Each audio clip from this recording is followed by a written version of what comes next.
इंतहा पसंद मोदी हुकूमत बांग्लादेशियों पर जुल्म ढाकर अपनी नाकामी छुपाने की कोशिश कर रही है। मोदी हुकूमत अवाम की मुश्किलात नजरअंदाज करके सिर्फ सरहद पर दहशत फैला रही है।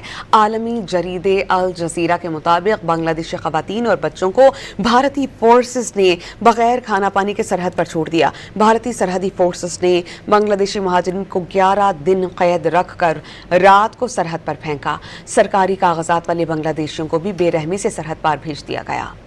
इंतहा पसंद मोदी हुकूमत बांग्लादेशियों पर जुल्म ढाकर अपनी नाकामी छुपाने की कोशिश कर रही है। मोदी हुकूमत अवाम की मुश्किलात नजरअंदाज करके सिर्फ सरहद पर दहशत फैला रही है। आलमी जरीदे अल जजीरा के मुताबिक बांग्लादेशी खवातीन और बच्चों को भारतीय फोर्सेस ने बगैर खाना पानी के सरहद पर छोड़ दिया। भारतीय सरहदी फोर्सेस ने बांग्लादेशी महाजरीन को 11 दिन कैद रख कर रात को सरहद पर फेंका। सरकारी कागजात वाले बांग्लादेशियों को भी बेरहमी से सरहद पार भेज दिया गया।